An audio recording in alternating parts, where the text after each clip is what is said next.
I recently accepted a job that was aligned mostly with everything I wanted out of a job. Something that I can show up and commit to after freelancing for the longest time. And I quit 2 days after. But in order for me to tell you about that, let me take you back to 2017. Newly moved into an apartment in the city, looking for opportunities that are aligned with myself. And I found a job that not only offered the flexibility to, show up, but it was something that could support my artistic career in the city as an actor. So I went on and took the job with this I'm going to figure it out attitude. Just around the time I was recently inspired to travel around the world with two of my friends' suggestions, and I used this job more as a means of I'm going to save up money for a year and I'm going to do the crazy thing that I've always wanted to do and travel. And I was actually able to do that. Like a year later, the job allowed the flexibility for me to do all the things that I wanted, pretty low stress, and it allowed me to live my best life while I was living out this dream of mine to travel around the world. And I saw many things, amazing things. I traveled to 9 different countries. I came back actually with no concrete plan of where I was going to live, jobs, and all that stuff. And again, I had this figure it out attitude. And this job, which was actually a sales job, took me back, and they actually promoted me to a manager because they knew my work ethic. Somebody in the company quit, and I was like, that's a perfect opportunity. A job that allows you to come back after traveling for so long and you get a promotion. Like, what better deal is that? But that's when I realized that things started to get dicey.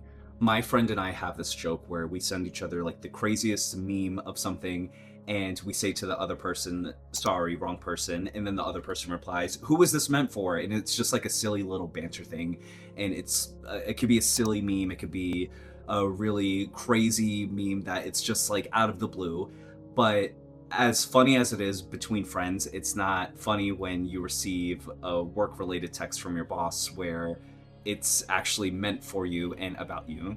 A month into getting promoted in this position, one of my bosses meant to send a text to my other boss, which was their partner, and they said something that shattered my confidence, understandably so, of somebody who just came back and was trying to figure out the job and do all the things. And it made me feel like I wasn't good enough, or I wasn't doing the things that I needed to do. Me being younger at the time and having the conversation with my boss where I told them, that was extremely inappropriate. I decided at that point I'll take the apology, and I should have realized it then that this was the first of many incidences where it was just like one little, hay building up to break the camel's back. I actually had to look up the process because I've seen the after effects and always heard the analogy of one spoiled apple, ruins the bunch. And it's actually because there's a high level of ethylene gas, which is a plant hormone, and it triggers rapid ripening and decomposition in surrounding fruit areas. And this creates this chain reaction where it increases the ethylene and it causes the other apples to mature really quickly. And after time, it speeds up the process. They turn brown, and it, ends up decaying the bunch. And come to find out, it's not just a situation that happens with apples. It can happen with people and real life. And one single person who has a negative belief and a negative thought can ruin the thought system or impose that same negative browning behavior onto a larger group of people. And this is what I started to experience at the job that I was doing in this shiny new manager position. The window of tolerance is a term coined by Dr. Dan Siegel, and it's used as a metaphor of the state of the nervous system balance where you can stay present, adaptable, engaged with our surroundings.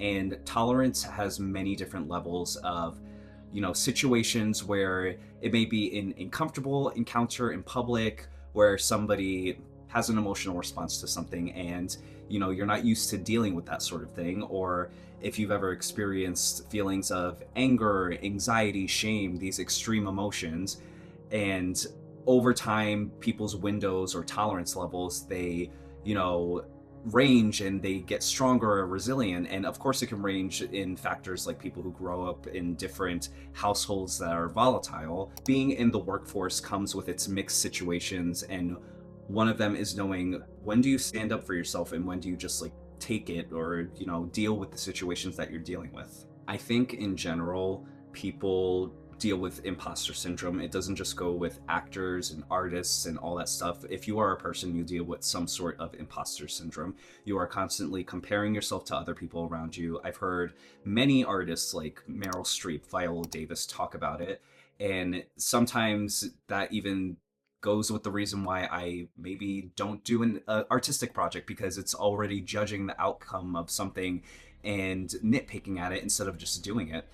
And I think it's worse when you're dealing with somebody who already has low self-worth about themselves and it spreads on to other people. And this, being in this position, it was what I was dealing with, of this imposter syndrome, this I can't do anything right in this position, the me being talked down, if I am I good enough for whatever I'm doing. And at some point I stopped asking, is this a normal thing? And I started just adapting to it and taking it. And I figured this is what it's like to be in the workforce as an adult, and just take it, and you'll roll with the punches and just deal with whatever is being thrown your way. 1 year turns into 2, turns into 3, turns into 4, and then the pandemic hits.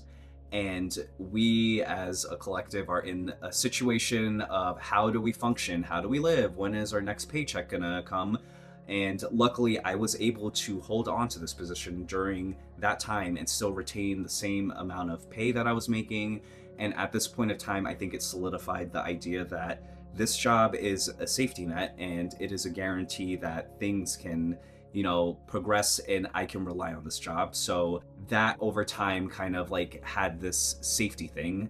And that again was another one of those flags that you don't realize until you're in that moment. The Comfort Crisis by Michael Easter talks about modern life excessive comforts and how it's harming our physical and mental health. And it proposes that embracing discomfort is the key to reclaiming our well-being.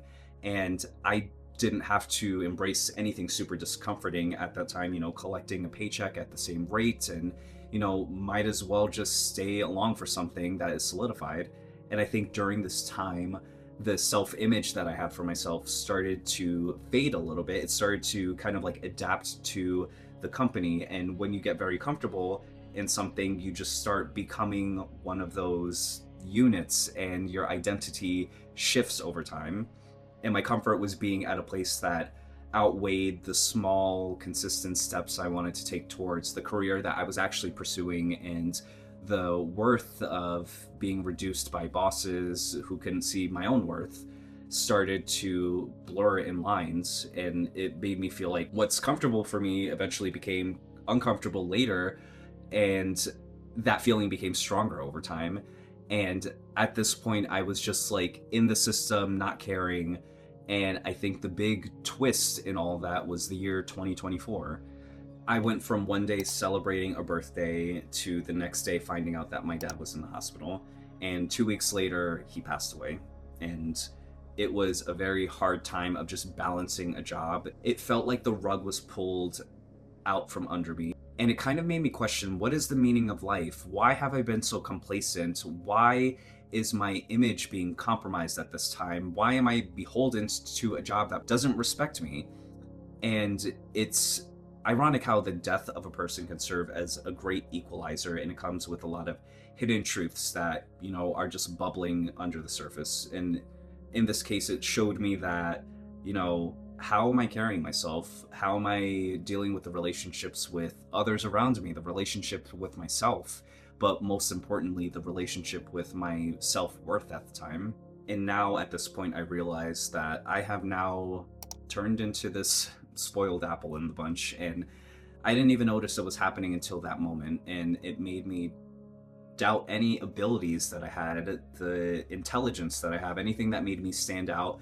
It now became sucked out of me in this corporate game of things, because I was a person who was working and didn't have any worth of their own, because I was brainwashed into thinking that, the opinions of other people were the only important opinions. And I know my story isn't unique, and there's aspects that are very reminiscent to people who are dealing with toxic work cultures and corporate situations. But for me, I knew that I had to change things. And 2025, I felt like was an even harder year for me to pick up the pieces and figure out how to move on. But it was also one of those pivotal moments where I finally broke away and I finally went away from this idea of not believing my own worth. And I resigned from the position 8 years later. And after that moment, it felt like a weight was lifted off my shoulder. There are times when life has you misplaced in different situations. You put your faith in things that don't work out. You're in an uncomfortable situation with your circumstances and you just don't know where to go. And I think it took me a long time to shake off those negative beliefs and build myself back up that I am more than just this job. And I can hang out with these shinier apples to uplift me instead of the ones that are rotting away. So when I accepted this position that I recently took, it was aligned with everything that I wanted out of a job. But then it also brought up the same fears and trauma and resentment, and all of these negative feelings popped up all over again. And it was like my body completely rejected the idea of being there, and it told me to leave before I could even think about anything. I became the person finally to stand up for myself and say no more. And I finally did the thing that I never imagined myself to do of just quitting 2 days after. It wasn't because I didn't want the job, it was because I finally trusted the version of myself that I spent so long on rebuilding. My name is Brian. This is Better by Brian. If you got this far into the video, thank you so much for watching. Subscribe and follow on for this journey, y'all. Okay, bye.